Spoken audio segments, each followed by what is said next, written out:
स्वागत है आपका medical officers Rajasthan YouTube channel पर।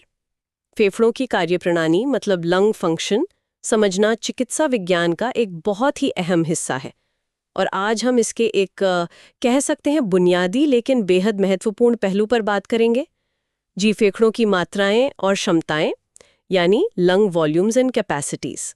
हमारे पास एक अच्छा स्रोत है जो इन कॉन्सेप्ट्स को समझाता है, पर हम सिर्फ परिभाषाएं नहीं रटेंगे।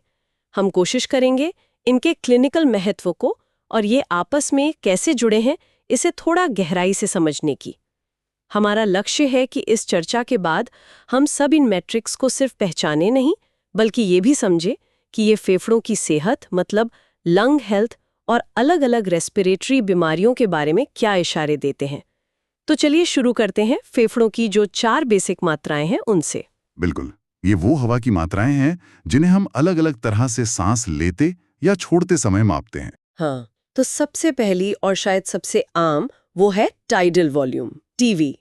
ये वो हवा है जो हम हर नॉर्मल शांत सांस के साथ अंदर लेते हैं और बाहर छोड़ते हैं। स्रोत में इसका औसत मान दिया है करीब 500 मिलीलीटर या फिर 6-8 ml प्रति किलोग्राम बॉडी वेट। ये तो हुई सामान्य सांस। हाँ, और ये टाइडल वॉल्यूम देखने में तो बड़ा सामान्य लगता है, पर जैसे वेंटिलेटर मैनेजमेंट वगैरह में इसका सही अंदाजा लगाना बहुत जरूरी है। बहुत ज्यादा या बहुत कम टीवी दोनों ही फेफड़ों को नुकसान पहुंचा सकते हैं। और ये भी है कि जैसे स्ट्रेस में या एक्सरसाइज के समय ये काफी बढ़ जाता है, दिखाता है कि बॉडी की ऑक्सीजन डिमांड कैसे बदल रही है।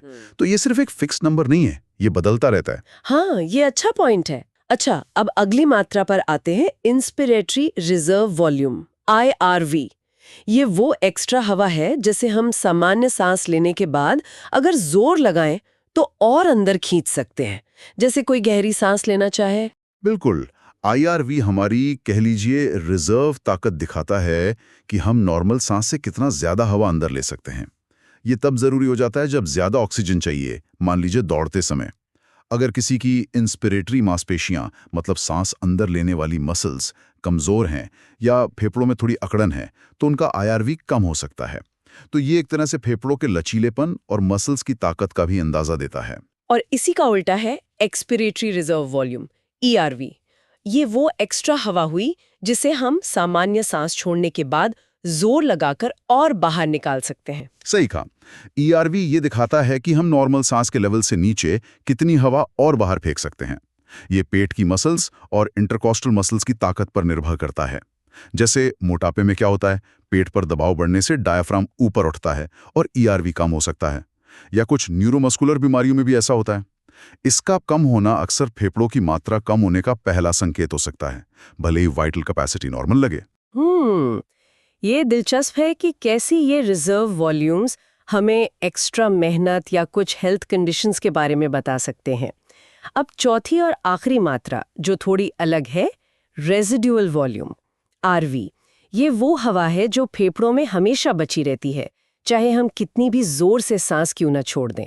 स्रोत कहता है कि मैक्सिमम सांस छोड़ने के बाद जो बच गई वो RV है। और RV का यही पहलू इसे खास बनाता है, जैसा स्रोत में भी लिखा है, और ये क्लिनिकली बहुत इंपॉर्टेंट है कि RV को हम नॉर्मल स्पायरोमेट्री से सीधे माप नहीं सकते। स्पायरोमेट्री तो बस वही हवा मापती है जो अंदर बाहर हो रही है। RV क्योंकि बाहर निकलती ही नहीं, तो उसे मापने के लिए अलग तकनीकें चाहिए, जैसे हीलियम डाइल्यूशन या बॉडी प्लेथिस्मोग्राफी। अच्छा, तो सवाल ये है कि अगर स्पायरोमेट्री से माप ही नहीं सकते तो ये इतनी जरूरी क्यों है और ये फेफड़ों में रहती क्यों है आखिर? इसके दो मुख्य कारण हैं। पहला, RV जो है वो फेफड़ों के सबसे छोटे वायुमार्ग मतलब एल्वियोली, उनको पूरी तरह से पिचकने कोलैप्स होने से रोकती है।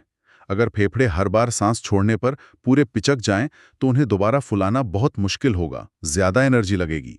दूसरा, ये पक्का करती है कि खून और हवा के बीच गैसों का लेन देन मतलब गैस एक्सचेंज लगातार चलता रहे, सांस छोड़ने के दौरान भी।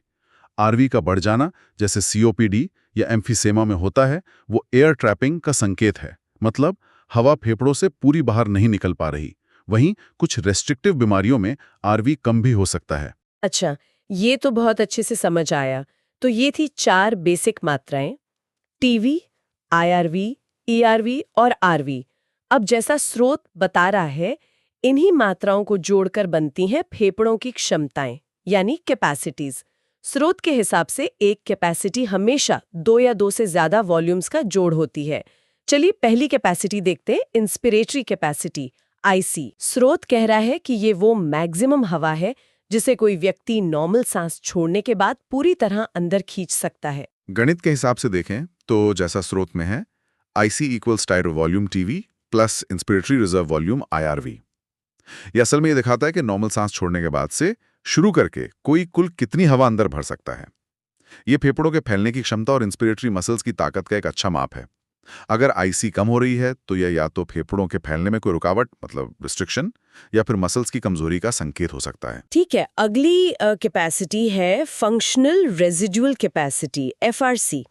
इसे समझना शायद थोड़ा ज्यादा पेचीदा लगे। ये नॉर्मल शांत सांस छोड़ने के बाद फेफड़ों में बची हवा की मात्रा है। हाँ, FRC एक बहुत ही महत्वपूर्ण कॉन्सेप्ट है। जैसा स्रोत इशारा कर रहा है, ये वो पॉइंट है जहां फेफड़े और छाती की दीवार के बीच एक बैलेंस बनता है। फेफड़े अपनी इलास्टिसिटी मतलब खिंचाव की वजह से अंदर सिकुड़ना चाहते हैं, जबकि छाती की दीवार बाहर की तरफ फैलना चाहती है। FRC वो वॉल्यूम है जहां ये दोनों उल्टी ताकतें बराबर हो जाती हैं। ये फेफड़ों का आराम करने वाला या कह लें इक्विलिब्रियम वॉल्यूम है।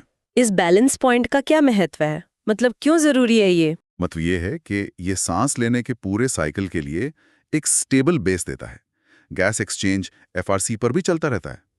FRC की वैल्यू अलग-अलग बीमारियों में बदल जाती है और ये डायग्नोसिस में मदद करती है। जैसे एम्फेसीमा जैसी ऑब्स्ट्रक्टिव बीमारियों में, जहां फेफड़ों की इलास्टिसिटी कम हो जाती है और वायुमार्ग बंद होने लगते हैं, FRC बढ़ जाता है क्योंकि हवा पूरी बाहर नहीं निकल पाती। और इसके उलट पल्मोनरी फाइब्रोसिस जैसी रेस्ट्रिक्टिव बीमारियों में, जहां फेफड़े सख्त हो जाते हैं, FRC कम हो जाता है। इसका फॉर्मूला है FRC is equal to expiratory reserve volume ERV plus residual volume RV। क्योंकि इसमें RV शामिल है, इसे भी सीधे स्पायरोमेट्री से नहीं माप सकते। ये वाकई दिलचस्प है कि FRC कैसे फेफड़ों और छाती की दीवार के मैकेनिकल बैलेंस को दिखाता है। अच्छा, अब आते हैं वाइटल कैपेसिटी पर, VC। स्रोत इसे कह रहा है मैक्सिमम गहरी सांस लेने के बाद जोर लगाकर बाहर निकाली जा सकने वाली हवा की मैक्सिमम मात्रा। बिल्कुल, VC असल में फेफड़ों की उस मात्रा को दिखाता है जिसे व्यक्ति एक्टिवली कंट्रोल कर सकता है। मतलब जो हवा वो जानबूझकर अंदर बाहर कर सकता है। इसका फॉर्मूला है, जैसा स्रोत में है, VC is equals to IRV plus TV plus ERV। ये फेफड़ों के फंक्शन का एक बहुत कॉमन और जरूरी माप है। तो VC में कमी क्या बताती है? VC में कमी कई वजहों से हो सकती है। रिस्ट्रिक्टिव रोग जैसे फाइब्रोसिस या स्कोलियोसिस या न्यूरोमस्कुलर कमजोरी, इनमें फेफड़ों का कुल वॉल्यूम ही कम हो जाता है, तो VC घट जाती है। वहीं सीवियर ऑब्स्ट्रक्टिव रोगों में जैसे COPD या अस्थमा, इनमें भी VC कम हो सकती है, खासकर एयर ट्रैपिंग की वजह से, मतलब RV बढ़ने की वजह से। इसमें TLC तो बढ़ सकती है, लेकिन जो हवा एक्टिवली बाहर निकाल सकते हैं यानी VC, वो कम हो जाती है। इसलिए VC का मान अकेले देखने के बजाय उसे दूसरे वॉल्यूम्स और कैपेसिटीज के साथ मिलाकर देखना जरूरी है। हाँ, ये बहुत जरूरी बात है कि कॉन्टेक्स्ट कितना मायने रखता है। और आखिर में चौथी कैपेसिटी है टोटल लंग कैपेसिटी, TLC। जैसा नाम से ही साफ है, ये फेफड़ों में समा सकने वाली हवा की कुल मैक्सिमम मात्रा है जब कोई पूरी गहरी सांस लेता है। हाँ, TLC फेफड़ों का कुल कंटेनर साइज है। ये सभी 4 बेसिक वॉल्यूम्स का जोड़ है। TLC equals to IRV plus TV plus ERV plus RV। या इसे ऐसे भी देख सकते हैं, TLC equals to vital capacity VC plus residual volume RV।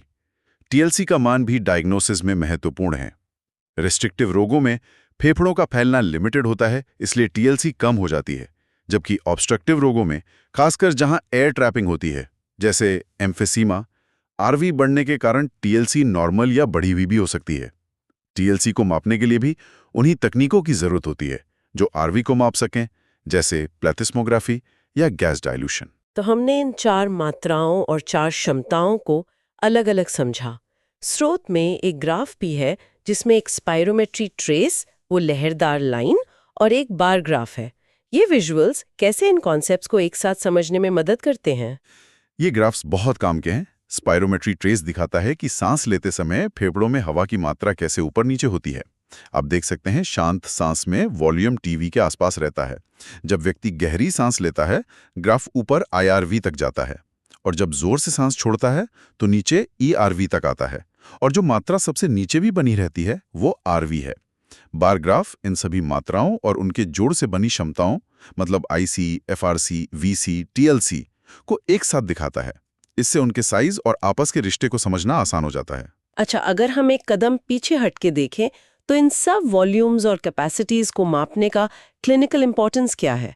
हम मेडिकल ऑफिसर्स के लिए ये जानकारी रूटीन प्रैक्टिस में कैसे उपयोगी है? इनका महत्व तो बहुत गहरा है।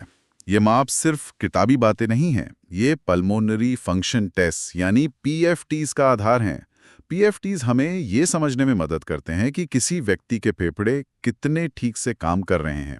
सबसे पहले ये ऑब्स्ट्रक्टिव और रेस्ट्रिक्टिव फेफड़ों की बीमारियों में फर्क करने में मदद करते हैं। जैसा हमने बात की, ऑब्स्ट्रक्टिव रोगों जैसे COPD, अस्थमा में हवा को बाहर निकालने में दिक्कत होती है, तो अक्सर RV और FRC बढ़ जाते हैं, और सीवियर मामलों में VC कम हो सकती है।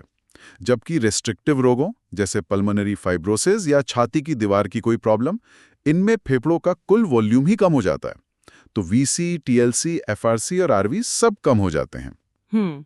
दूसरे, ये बीमारी कितनी गंभीर है इसका अंदाजा लगाने में और समय के साथ बीमारी बढ़ रही है या इलाज का असर हो रहा है, ये देखने में मदद करते हैं।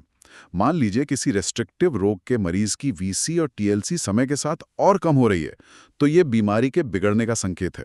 सही। तीसरे, कुछ पैटर्न खास स्थितियों का संकेत दे सकते हैं, जैसे सिर्फ ERV का कम होना मोटापे या डायफ्राम की कमजोरी का शुरुआती संकेत हो सकता है। हाँ, इससे बिल्कुल स्पष्ट हो जाता है कि ये माप कितने पावरफुल डायग्नोस्टिक टूल हो सकते हैं, खासकर जब उन्हें एक साथ और मरीज के क्लिनिकल कॉन्टेक्स्ट में देखा जाए। सिर्फ एक नंबर नहीं, पूरा पैटर्न देखना महत्वपूर्ण है। बिल्कुल, और ये याद रखना भी जरूरी है कि ये मान फिक्स नहीं होते। जैसा स्रोत में एवरेज मान दिए हैं, असल मान तो व्यक्ति की उम्र, लिंग, कद, जातीयता, यहाँ तक कि ऊंचाई जैसे फैक्टर्स पर भी निर्भर करते हैं। इसलिए रिजल्ट्स को हमेशा एक्सपेक्टेड नॉर्मल वैल्यूज के रेफरेंस में देखा जाता है, जो इन फैक्टर्स को ध्यान में रखकर कैलकुलेट की जाती हैं। तो आज की इस पूरी चर्चा का सार ये निकलता है कि फेफड़ों की 4 बुनियादी मात्राएं हैं, TV, IRV, ERV, RV, और ये मिलकर 4 महत्वपूर्ण क्षमताएं बनाती हैं, IC, FRC, VC, TLC। ये सिर्फ हवा की मात्राएं नहीं हैं, बल्कि ये फेफड़ों की सेहत, उनके काम करने के तरीके और अलग-अलग सांस की बीमारियों को समझने, डायग्नोस करने और मैनेज करने के लिए बहुत महत्वपूर्ण इंडिकेटर्स हैं। हाँ, कुछ को स्पायरोमेट्री से माप सकते हैं, पर RV और उस पर आधारित कैपेसिटीज जैसे FRC और TLC के लिए खास तकनीकों की जरूरत होती है। और इन मापों का मतलब हमेशा व्यक्ति की पूरी क्लिनिकल पिक्चर, उसके लक्षण और दूसरी जांचों के साथ मिलाकर ही निकालना चाहिए। सही कहा, बिल्कुल सही। निश्चित रूप से इस गहरी समझ के बाद एक विचार आ रहा है मन में। हमने बात की कि बीमारियां इन मात्राओं को कैसे बदलती हैं, पर क्या हमारी लाइफस्टाइल, जैसे रोज एक्सरसाइज करना या स्मोकिंग छोड़ना, क्या ये चीजें इन वॉल्यूम्स और कैपेसिटीज पर पॉजिटिव असर डाल सकती हैं? और अगर हाँ, तो कितना? ये सोचना दिलचस्प होगा कि हम अपनी रोजमर्रा की आदतों से फेफड़ों की इस बुनियादी कार्यप्रणाली को कितना बेहतर बना सकते हैं।